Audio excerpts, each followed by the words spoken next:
Good morning, everyone, and welcome to Thinking Differently. I'm Dr. Cheryl Richards, CEO of Catapult. And for those of you who are not familiar with Catapult, we are about a 60-year-old organization with a new name. Catapult was formed in 2021 when the Employers Association of Charlotte came together with Capital Associated Industries in Raleigh to form a statewide employers association.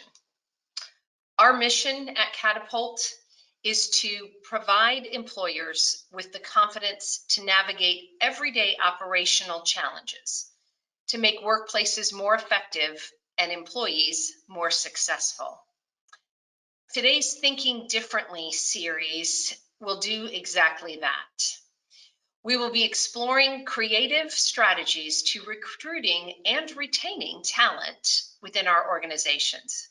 We know this is a very timely topic and why we have so many of you joining us today to hear from our distinguished panelists about what they've found in recruiting and retaining employees.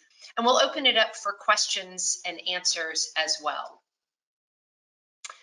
Without further ado, let me begin by introducing our panelists. Will Barfield is the president and CEO of Barfield Revenue Consulting, a company that he and his wife Amy co-founded in 2016. Will has been in sales his entire professional career, and really all the way back to his first job in high school. From his early 90s days as a part-time telemarketer to 6 years in sports sales with the Carolina Mudcats and 12 years in sales leadership and sales recruiting with Frankel Staffing Partner, Will has never not generated revenue. In addition to heading the all sales related efforts as BRC, he is also very active in the local community. He donates his time to several organizations and has a history of leading successful fundraising efforts. At present, Will holds prominent volunteer positions with the Wake Med Foundation, Haven House Services, and the Downtown Raleigh Alliance. Will is here today to share with us a macro level perspective, and we can learn from him about recruiting and retention. Before I move to Will, I'd like to introduce our second panelist. Michelle Lewis is Veteran Employment Director with NC for Military, for ME. She joined them in May of 2021 as a Veterans Bridge Home Partner. Michelle comes with extensive experience assisting veterans with their transition to civilian careers. For 13 years prior to NC4Me, she was with Inverness Technology, where she was responsible for military career transition workshops for the Department of Labor in 22 states, plus Washington, D.C. Michelle has delivered more than 320 classes, traveling throughout 14 states and coaching over 7,000 service members and their families, serving in all branches of the military. Michelle's educational background includes a Bachelor of Arts in Organizational Management, extensive studies in special education fields, as well as Defense Acquisition University training. She has also volunteered in several roles, serving as a battalion and brigade advisor during multiple deployments, serving as a certified facilitator for Financial Peace University, and as the Vice President of Family Affairs Korea on the executive board for the Association of the United States Army. Michelle is with us today to talk about what's happening with a specific audience of military and to share with us some creative strategies to tapping into this unique audience. So Will and Michelle, delighted to have you with us today. Thank you for joining us. Thank you. Will, I'm going to turn it over to you and let you start with a general overview of recruiting and retention from your perspective. So the floor is yours. Thank you very much. I appreciate that. What a wonderful intro, and the invitation to participate today and speak to members and attendees is a great compliment. As was mentioned in my bio, I'm the president and CEO of a woman-owned company that my wife and I own together called Barfield Revenue Consulting. It is a specialty recruiting firm that focuses in revenue-related roles as a general practice, meaning sales, marketing, business development, and account management, things of that ilk, positions that impact revenue. Primary client base for the work that we do tends to be 1 to 500 employee, high growth technology and healthcare related companies. So a lot of what you'll find in downtown Raleigh, downtown Durham, and Research Triangle Park. Those companies that are somewhere between seed funding and IPO, that are at, experiencing phases of rapid growth or change. We get the phone call or the email or the message to come in and help them with one or more revenue related hires. Been doing that long enough that we are fully national in scope now, cover all 4 U.S. time zones, all levels of role, and we'll also do some international work as well. I've been in sales and BD for 24 years, 18 in the recruiting industry, and we've now owned this business for 5. I went to high school in Raleigh, went to college at UNC, for those of you who didn't notice my mug earlier. And so I've spent my entire professional and business development recruiting career here in our market, in the Triangle area of North Carolina. And I think that, that pretty much that slide read plus, my commentary there covers the bio. One more thing, I've worked for Frankel Staffing Partners for 12 and a half years as their head of sales, of sales management and sales recruiting as well. And, during my time at Frankel, worked on all types of positions, learned a lot about all scopes of role across multiple disciplines: administration, accounting, finance, human resources, operations, and then built friendships and relationships with recruiters, not only across our region, but across the country. So I'm always talking to people in my industry about roles at every level across every industry sector. And I think that's why, we're talking about trying to get my perspective from a macro on what's happening with recruiting and retention, but also micro as it relates to local market.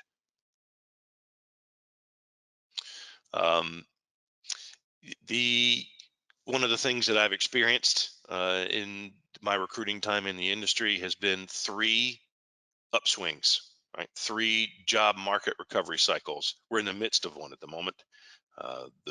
I came into the industry not long after .com and 9/11, and was part of that upswing as we raced towards 2007 and 8, and then worked through that period of the Great Recession, and then worked in that upcycle here to 2020, and then experienced the COVID shutdowns and what that did to the economy and to the employment industry. And I'm currently part of that upcycle. It's interesting to note, if you think about the .com interruption and you think about what was happening with the Great Recession, those were financially triggered economic downturns. This one, COVID, was not. And it was healthcare triggered. It was really safety. It was a pandemic, different reason to enter. And we've had a very different experience as a result as well. The world shut down in March of 20 when the economy collapsed, when the stock market fell almost 3,000 points, and on March 16th, one of the first things that companies did was they froze expenses, which included hiring. People were being sent home, having to go to a work from home situation. We've got lockdowns, we've got viruses. We don't know when we're going to see vaccines. It's an election year. We don't know who the president's going to be. We don't know what impact that's going to have on the economy, on the cost of employment.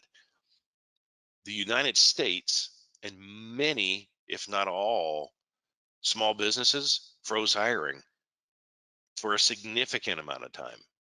Think about our market, Raleigh-Durham, primarily a small business powered economy. We are not a corporate headquarters hub.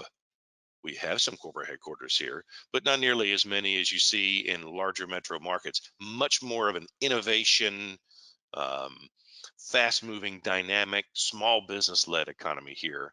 And as a person who ran a recruiting business that focused primarily locally, we felt the reverberations of the shutdown significantly.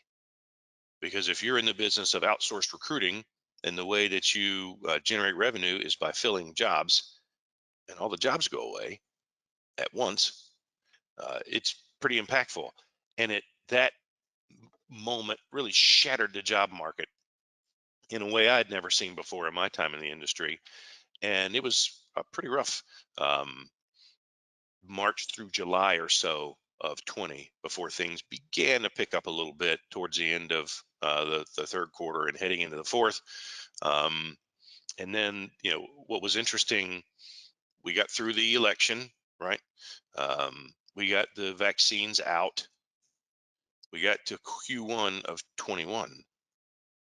And then people came out of their basements and they looked up and they realized that the sky had not fallen and that the world had not ended, and that there was a reason to do business again.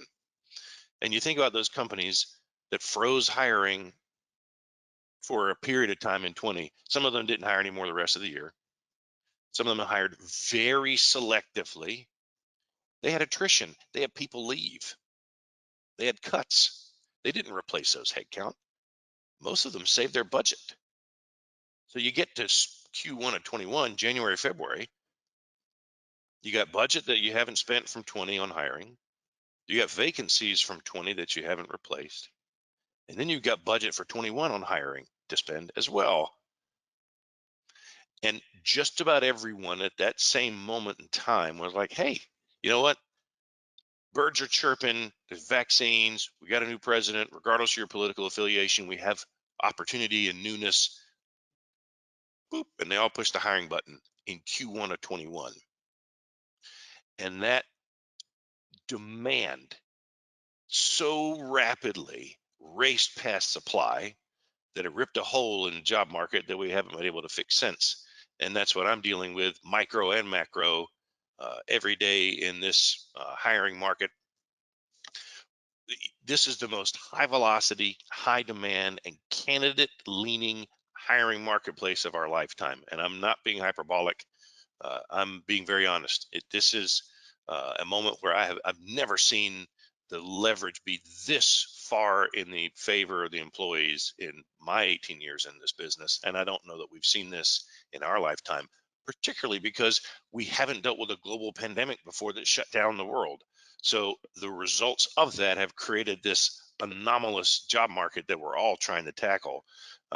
Recruiting and retention, more challenging at this point than at any point in our professional careers. And as with the theme of this presentation, unless we think and operate differently, we're not going to have a chance of hitting our higher goals or managing our retention successfully. And thank you for letting me walk through that slide, Doug. I don't know if you wanted to tee up some things with me, or have me cover anything else before we move on, but this is by far the most challenging experience of my career when it comes to finding talent, communicating with talent, holding their interest, trying to get them to move into interview process, trying to get them to accept the position, and then get them to stay. There's just, the noise level is unbelievable out there. Well, thank you for the overview. I'm curious what you've found. You've been very successful amidst this challenge right now in finding talent, and even having some repeat customers, both on an individual level and on an organizational level, come to you. Could you talk a little bit about, without giving up your trade secrets, of course, tell us a little bit about what you've seen kind of work in this market? Well, I'd say from the employer side, when it comes to recruiting, it's no different than what I do as an external third-party vendor. Use your network. You think about the best hires you've ever made, some of the best hires I've ever made for clients, they were referrals. They were known quantities. And posting advertisements online right now, and forgive me for speaking with a broad brush, isn't working. It's not. Number one, think about all the ads that were left up online, Cheryl, back when the economy shut down. Companies froze hiring, but they left their ads up. because they wanted to gather resumes and profiles and put them away, sock them, right? Put the acorns in the tree, save them for later, and we'll get back to them when we're ready to hire again. But they didn't respond to people because no one was watching them because, the world's going crazy. So, these people, they got their jobs eliminated when COVID hit in that first 30 to 45 days. I mean, they're going apply, apply, apply, apply, apply. They're clicking that button, silence. So they're thinking, oh, that doesn't work. And they're telling other people, that doesn't work. No one's watching. You're going to disappear into the black hole of the keyword filter and the system. And, so don't waste your time. Now, the candidates don't have to apply to anything. Why? Because I'm at the door ringing the doorbell and I got flowers and candy. I'm trying to take them out on a date. And there's people lined up behind me around the block to do the same thing. So now that supply and demand is completely inverted, the pursuit from recruiters, the inbound opportunities coming to these candidates, they don't have to look outbound. So I'm, saying on the whole, the application piece is not terribly effective at the moment, and that's why you need to network aggressively, thoughtfully, and strategically with those that you're connected to, your personal and professional connections. And you also need to think about where the people that you are trying to hire go to get their information. What channels do they use? I'm all over LinkedIn. Salespeople, marketers, revenue generating human beings, LinkedIn is their number one tool. And it's the number one tool for many people in the professional job seeking mode. It isn't where you go to access all talent, but it's where I go to access talent. I use that channel because that's the channel that they're watching. It could be that the channel that you should be using as an alternative to online posting might be communicating over Instagram. It might be communicating over Facebook, getting a business page on there. It might, who knows? There are other ways to go about getting the word out. But from a recruiting standpoint, Cheryl, the key to success is, here we are again, thinking differently, right? You do the same thing, you expect a different result. That's the definition of. So you have to recruit creatively, and you have to utilize your network and try to get, let's say I'm presenting a candidate for a position. I got a better chance of filling that job with that candidate if I'm coming to that person as a trusted advisor, making a referral. And conversely, that candidate who's got everybody ringing the doorbell is much more likely to listen to you about your opportunity or your job if you've been referred to them by a trusted connection. So that's one of the ways to get around all that traffic, is to use the network. You asked about retention as well, right? Did you want me to touch on that? Yeah, So please. thank you. Wow. The people that I'm hearing from, the candidates that I'm hearing from, let's go back to 20 for a moment here. Um, Job market's not moving, right? But I got free time. I'm not recruiting on positions because there aren't positions to recruit for. So what's happening to me? I'm getting inbound from people. Hey, Will, I want to talk to you about my situation. Hey, I want to talk about my situation. People are at home, they're working remotely, they feel like that everything's been turned inside out, and they're dealing with a lot of anxiety and stress. Viruses, murder hornets, we got, political strife. There's all kinds of things going on. Glad you enjoyed that, Michelle. It was for you, the murder hornets. So, they're telling me on the phone, hey, I'm not going anywhere right now. But as soon as this mess is over and the job market starts to bounce back, you find me because I will be looking. I'm not happy. This happened or that happened. Could be a coworker, could be a supervisor, could be some other kind of internal business dynamic. But everyone was so stressed out, sitting at home, weren't used to working at the kitchen table. Kids are there because it's virtual school, dogs and cats and fires in the kitchen and all kinds of things going on. And then something happens in a work dynamic and they're like, I'm done. And then they reach out to me and say, let me know. So the great resignation began mentally in the summer of 20. We just didn't see it happen until the job market began to recover in February, March, April of 21. And then that's when it exploded forward there. But the reason I went back to 20, the messages I was hearing from people was, I don't feel like I'm heard. I don't feel like I'm engaged. I don't feel like they're connecting with me. I. And it was very much about their connection to their employer. Might be their coworkers, might be their boss, might be the overall culture, might be kind of the company and its mission and values. But as these people are exiting, I try to tell my clients, because I work both sides, right? I'm the advocate for the candidate trying to take them away from a company, and I'm the advocate for a company trying to put a candidate over here. So while I'm trying to make sure that my opportunity looks better than where they are, also, I'm working both sides of the fence all the time. What I'm hearing from candidates and what I call an exit interview, which is really my first phone screen with them, talking to them about their potential move from here to there, thematically has not changed since that period of time in 20. I don't feel like they are paying attention to my career trajectory, my personal development, my income situation, our benefits. We are not handling things like DEI the way I'd like to see it done. I don't feel like we're connected with the community. We're saying these are our missions and values, but we're not living them. Now, I encourage companies on the retention side right now, uh, make sure that you are touching base with your employees and taking their pulse on what's going on. There are so many inexpensive electronic tools that can be utilized to survey job satisfaction. Do that frequently. Listen to them and see what's going on, and make sure that you are meeting their professional and emotional needs to the best of your ability, because I tell you that the people courting them are saying that they will. And in some instances, those things are even more compelling right now than compensation and benefits. That feeling of belonging, that feeling of attachment, that feeling of appreciation, cultural connection. When you think about everything we've all been through in the last 2 years and how rattled the job market was, and family and professional lives, if you can feel like you're settled in and plugged in with an organization, and that it fits you, and that they reflect your mission and drive internally and externally, and they're doing that in the community, that's crucial. But you're not going to get that information unless you're surveying your employees, taking their temperature. Don't wait till the resignation and exit.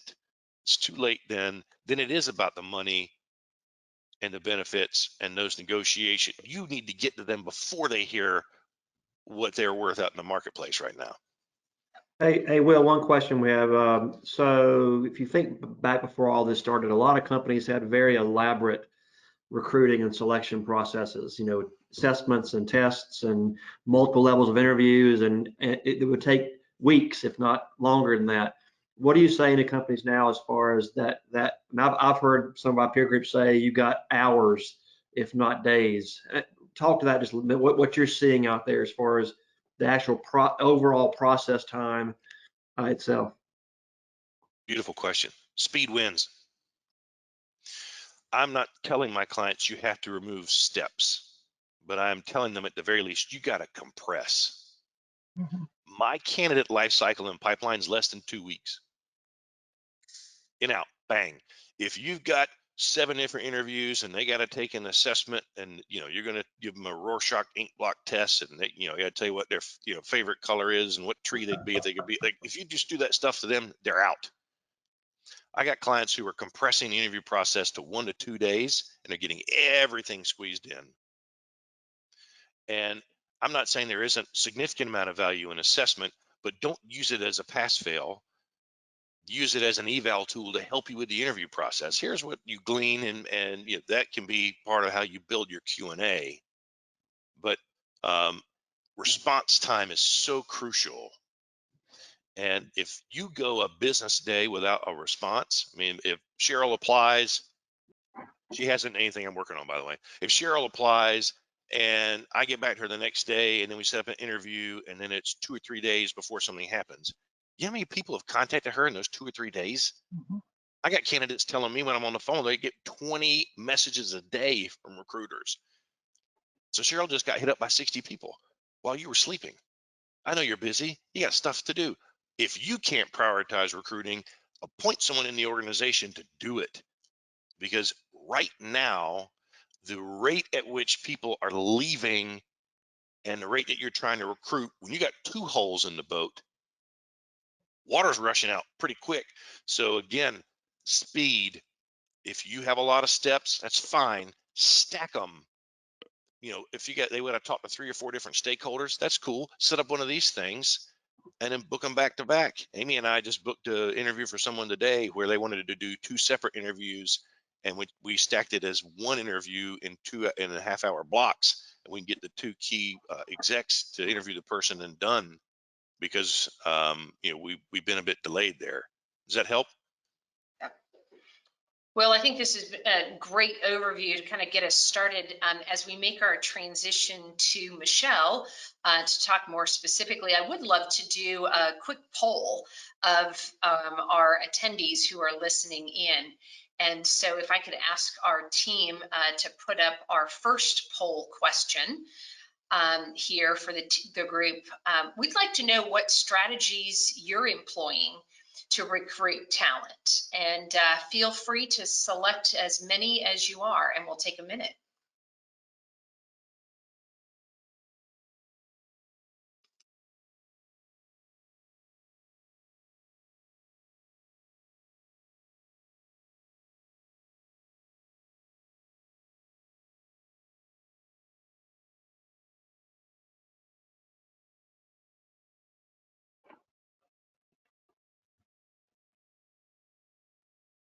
All right, hopefully we've had a few of these come in.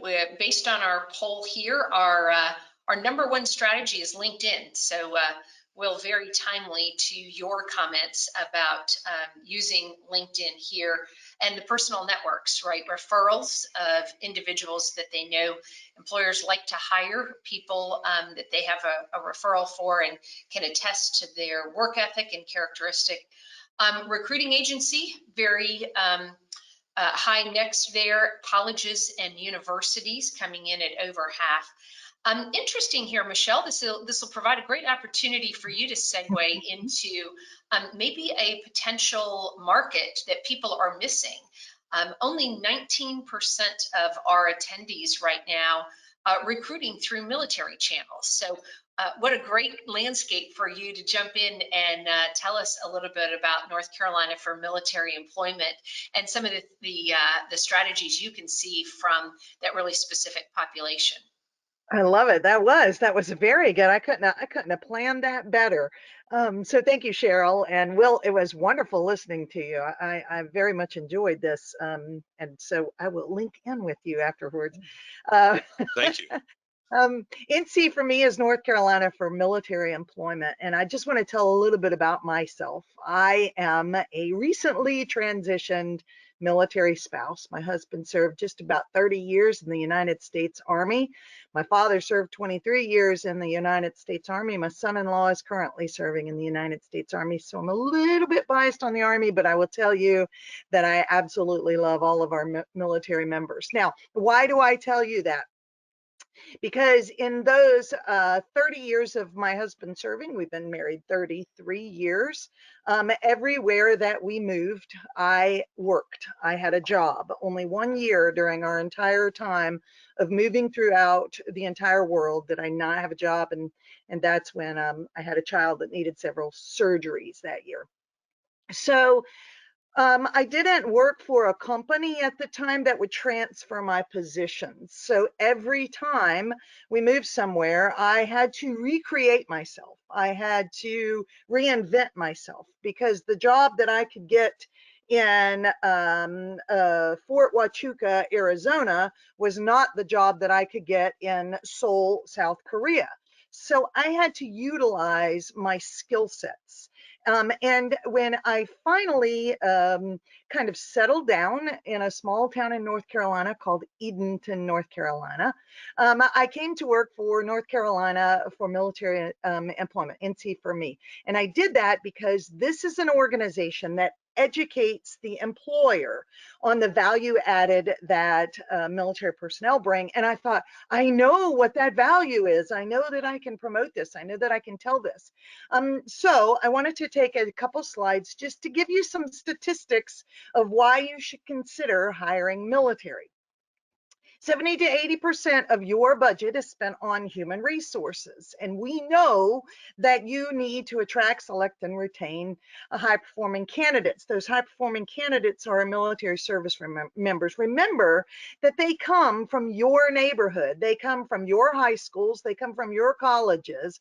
The military is exactly what society provides it.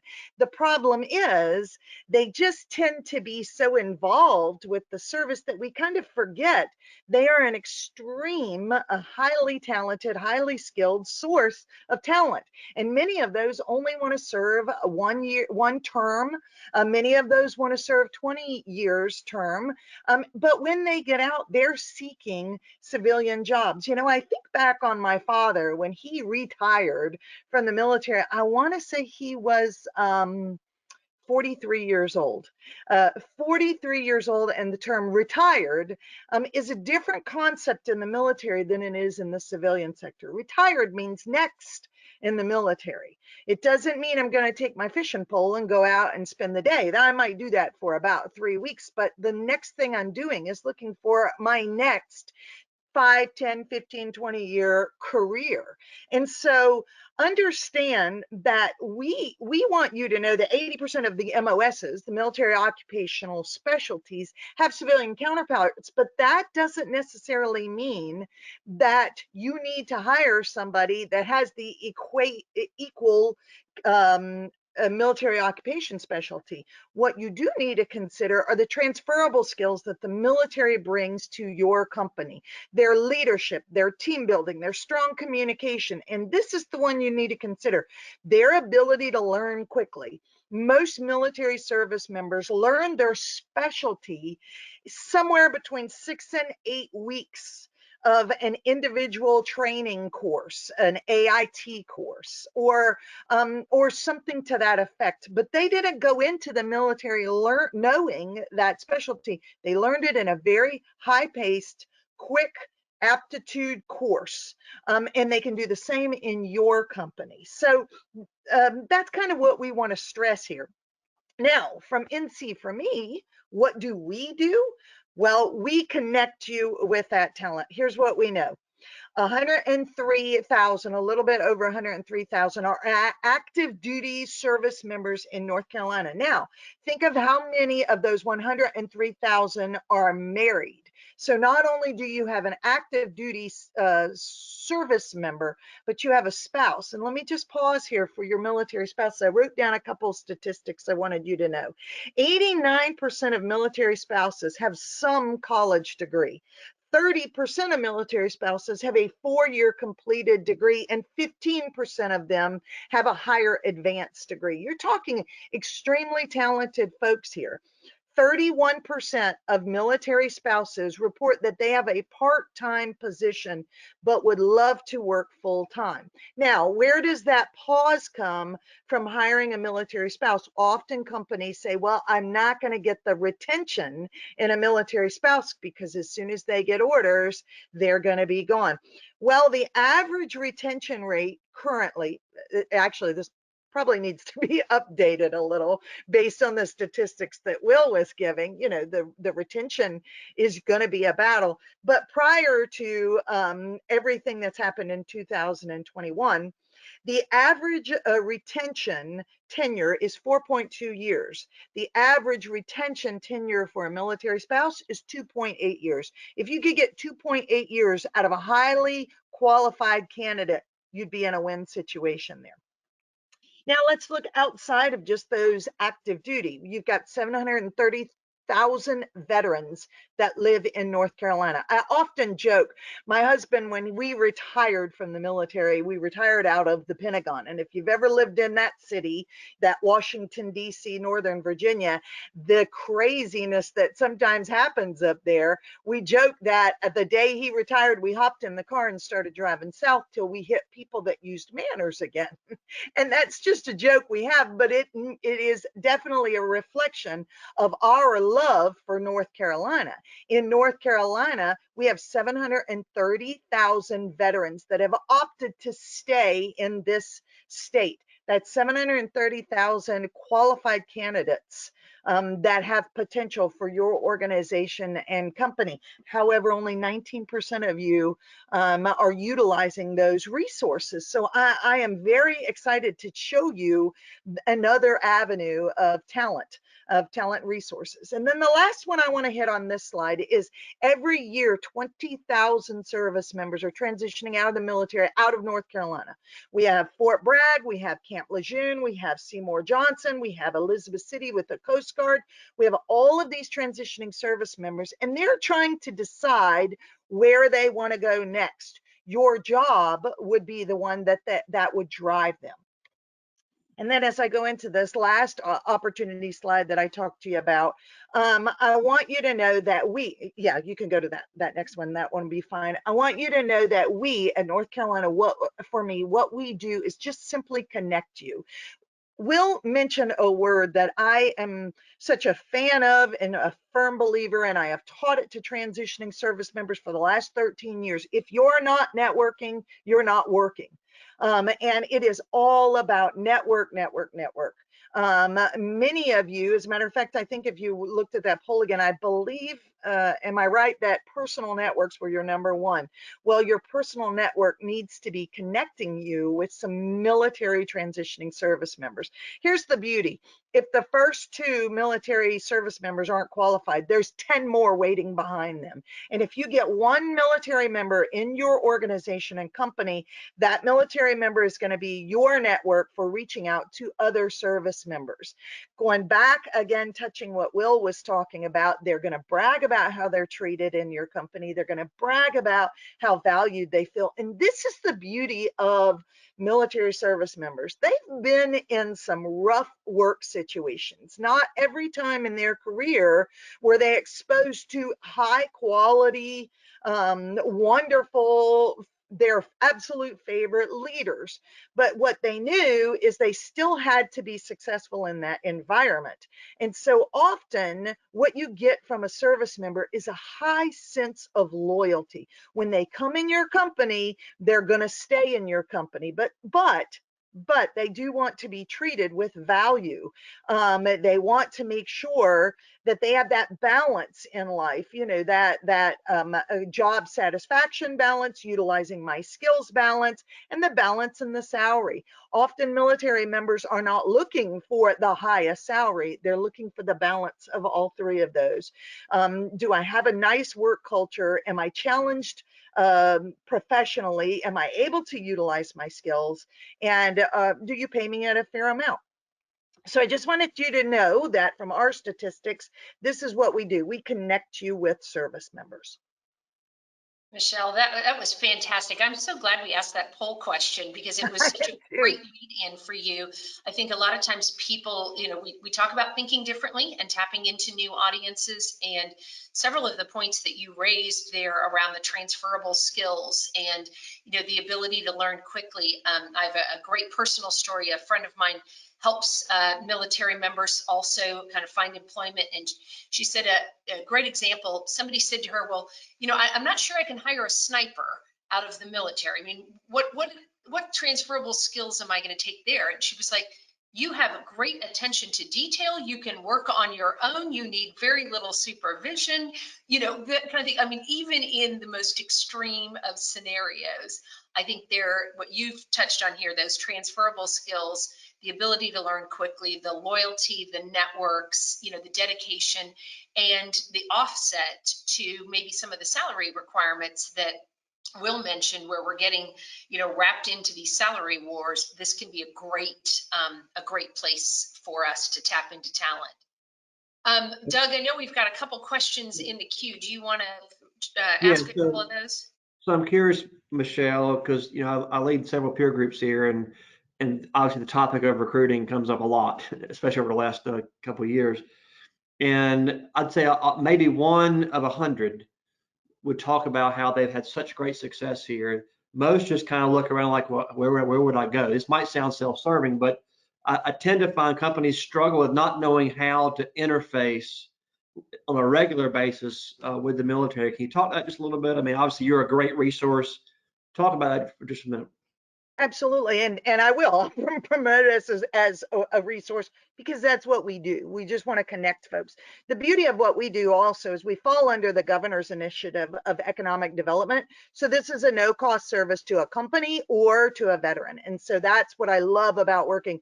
We're not going to say, you know, hey, you've got to pay us a fee, because we are falling under the governor's office for that. So NC for me, I highly recommend, please tie in with us via LinkedIn, via Facebook, or our website, ncforme.org.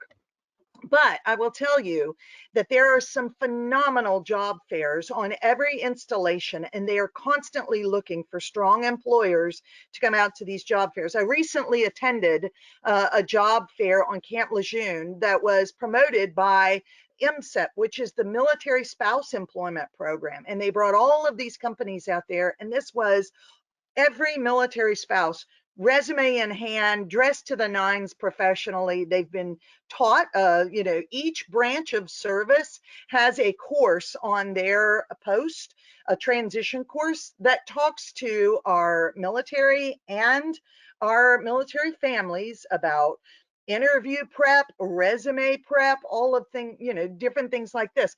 I will say though, where veterans fall to the wayside is they are looking for jobs prior to going through some of these courses, and some of the courses aren't as successful as the others. And so often you'll see a resume of a veteran isn't a powerful resume. I would encourage you to reach out and at least do a scanning process, like Will was saying. Do a screen, a very quick screening of an interview, and you will find that maybe they're missing the mark on knowing how to write a resume. Sorry, military members didn't have to write a resume to enlist or to go in as an officer in the military. And some of the most challenged military service members in writing a resume are your 25, 30, 35-year senior leaders. They never wrote a resume. And these are movers and shakers who are coming to you with some very powerful background, experience, knowledge, skills, abilities. They're going to be incredibly powerful in your company. So I'm going to encourage you, tie in with your military bases and look for their transition programs. Every base has a transition program, and they'll have resources, they'll have job fairs, they'll have websites, and that's one way you can tie in with your veterans. Link in with us over at NC for Me, and we'll connect you with some as well. And Michelle, we had a couple specific questions about the people who've reached out to Veterans Bridge Home, to VBH, and working on that. So if there's any specific contacts or information that people can, should they just connect with you at NC for Me, and you Yes, can reach them? over to me, mlewis at ncforme.org. Just shoot me an email or go on our website. And when you hit the info email, that's going to come to myself as well. So just shoot us an email and we'll be able to, if I can't answer, I'll pass you over to either our COO or our CEO, and we'll get you some answers. Great, thank you so much. I think that will help a lot of our viewers today. You know, you talked about retaining military, and that there was this notion that perhaps the military member may not stay with an organization. And perhaps that was true when there were stations somewhere, but now with COVID, the world of work has changed, and a lot of people can work from anywhere now. And so perhaps that is less of an issue for retaining our military members. I'd love for you to just talk a little bit more about retention. And while you do, I'm going to throw up another poll question for our audience to ask them what they're doing to retain talent, maybe while you address that a little bit more specifically from the military. Absolutely. So do you want me to talk while you've got your poll, Cheryl? Yes, please go ahead. Excellent, excellent. So many years ago, I worked for a company that had a government contract, and I will tell you that it was okay pay. It wasn't the lowest pay. By all means, our veterans are valuable and they deserve to be paid. But I couldn't hit those high marks, but I could meet some good ones. But I will tell you, the retention for our organization at that time was right around 92, 93%. Now, granted, this was prior COVID. But what I found is, from my perspective, is a little bit of acknowledgement and reinforcement goes a long way. And for me personally, it sounds very old school, and I know that it does, but a $5 local coffee cafe gift certificate and a handwritten thank you kept my entire team, and I was always able to do that. So I'm going to encourage folks,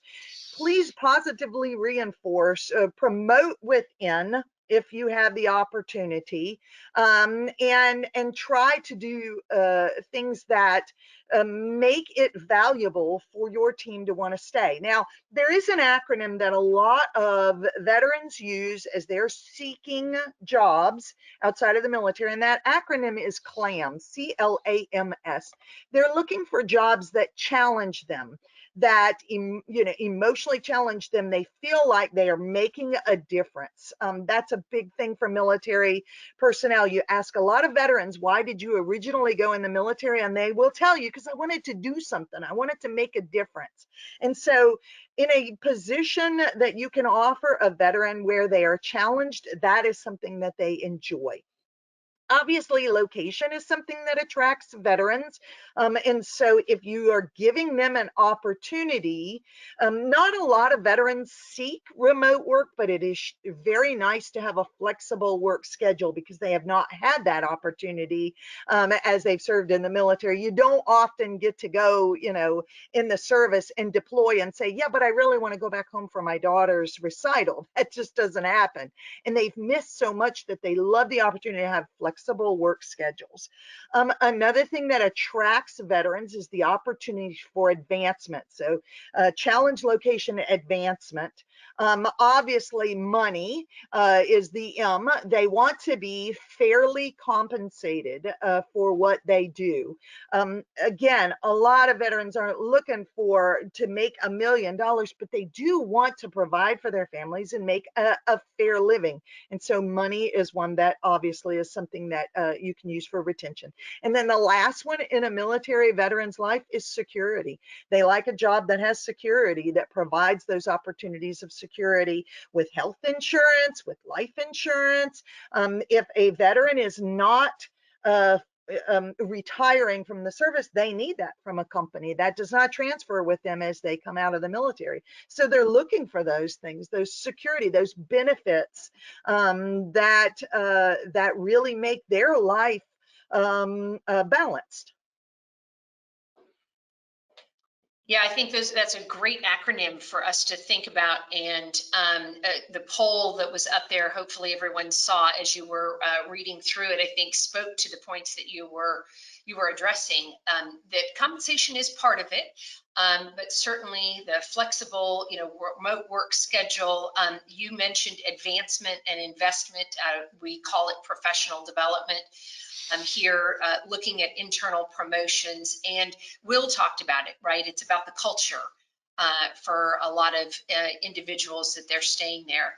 As we move towards kind of the end of this presentation, one of the things that we want to make sure that people hear about is what individuals are looking for as they're going to new organizations, as well as how do we attract and retain them.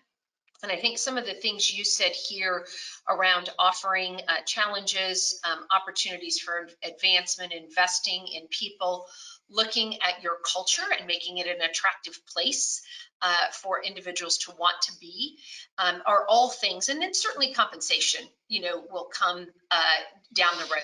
That's always part of it. As a career educator, 30 years in higher education, we used to poll students coming out all the time and ask them what they were seeking in employers. And compensation was up there, but it wasn't number one. Number one was the things that you just referenced, Michelle, and the ability to make a difference, to work for a company that has a socially responsible agenda and is looking to make a difference in their community as well. Doug, do we have one more question, and then I'm going to go to the last poll? Yeah, I was just going to tell, I've got a few I've kind of sent Will and Michelle. If y'all could check your chat, you can help me answer those questions while Cheryl answers, goes in an internship program. How about that? That sounds great. Thank you so much. Obviously, a very meaty agenda today and lots of questions. Our last poll that we would like to put up for the audience is a question about, does your business use interns?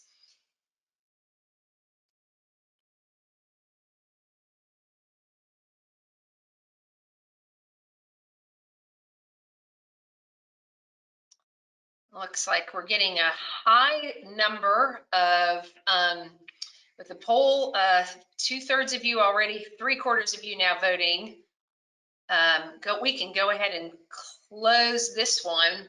Overwhelmingly, almost 70% of you, yes, using interns. So now let me ask a follow-up question to that. And that is, do you use interns for summer only or year round?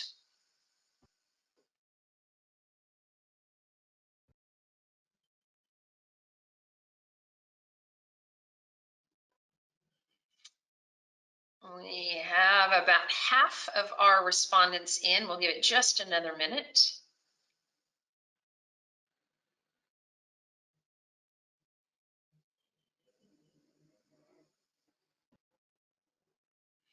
All right, team, let's see the results of this poll. This is fantastic to see. 66% of you using interns year round. This is, like the military, a specialized population. And I think companies a decade ago were very comfortable with intern programs that lasted over the summer. But a lot of the feedback that we would always hear from employers is, by the time we get them hired and ramped up, they're out the door and they're on to the next thing. And so it's really nice to see many of you now going to year-round internship opportunities where you can use this as a pipeline for recruiting, for testing. It's an extended interview, if you will, for finding young talent who may want to explore your particular industry. At Catapult, we are very excited to announce a new Catapult Intern Leadership Program. And so for those of you who already have interns that you're working with over the summer or year round, the opportunity that Catapult will provide is a support network for those interns. If you think about college students, they're often surrounded by social networks on a campus. And when they go into the world of work, they don't always have those same social networks. They don't know how to integrate themselves well into the working environment. So Catapult will help by offering webinars and networking events, training and hands-on skills like presenting, panels with CEOs and leaders to help support kind of the wraparound services for interns that are already in organizations. If you don't have interns, Catapult can help you find those interns as well. And so we have a recruiting team here that is working closely with colleges and universities to help you find and source interns as a source of talent. There's a QR code now up on your screen. And if you're interested in learning more about Catapult's new intern leadership program, we invite you to take a picture of the QR code or send us an email on our website. We'd be happy to talk to you more about an opportunity to tap into that population, just as we've talked about tapping into the populations via LinkedIn that Will mentioned and the military audience that Michelle mentioned as well. At this point, if you have additional questions, we would like to welcome you to send those in to the questions area on our panel. Our panelists will stay on here and respond to questions here, and we'll continue to keep this open as well. I'd like to wrap up with a couple housekeeping items. First of all, we'd like to thank everyone for joining us for today's Thinking Differently event. If you are interested in credit for today's session, The codes are here on the screen. You're welcome to take a screenshot of this. The recording, the PowerPoint, and all of the information to receive your credit will be emailed within the next 48 hours, so you can receive your credit. And then we would invite you to join us for upcoming events. On March 17th, you're welcome to come in your green for St. Patrick's Day as we demystify the PEO relationship and look at that from a variety of aspects, legal, financial, and service related. Our Thinking Differently series continues in April, celebrating diversity, equity, and inclusion in the workplace. And then we'll be holding a session in May, which is Mental Health Awareness Month. We know COVID has been taxing on employees, whether they're working from an office, working from home, balancing and juggling a lot of demands on their time. So addressing mental health in the workplace is an important topic for us to explore in our next Thinking Differently series in May. Finally, our Employment Labor Law Update Conference. Registration will be available soon. This will be an in-person event, May 19th and 20th. And we will have an option for in-person as well as virtual attendance. So we welcome you to join us for any of those. For any of you who are registered for our first in-person networking event of the year, I look forward to seeing you tonight at our Peers Unplugged event. That's happening at the Marriott in Uptown Charlotte. And there still is an opportunity for you to register and join us tonight. We have a large crowd, although we will be practicing all of our COVID protocols, and so we'll look forward to seeing you there. If you still need more on your plate, we have a CEO lunch tomorrow in Uptown Charlotte and a C-suite roundtable that we'll be hosting later this week to hear all of the issues and concerns of our members. If you're not yet a member of Catapult, we invite you to learn more and learn how we can be a resource to you as you are employing and empowering your employees to do more for the workforce. Let me say a special thank you to Will Barfield, Barfield Revenue Consulting, to Michelle Lewis with North Carolina for Military Employment, NC4Me. Really appreciate both of you being with us today. Thank you for spending your time. I know, Will, you probably now have 60 emails from candidates who are ready for you to place them. And so thank you both for being here. Thank you for having us. I very much enjoyed it. Will, it was great talking to you. You as well, Michelle. Great. Thank you all for joining us today. Have a wonderful Tuesday, and we will hope to see you at some of our upcoming events. Thank you, Cheryl. Thank you, Doug. Thank you. Thank you. Thank you.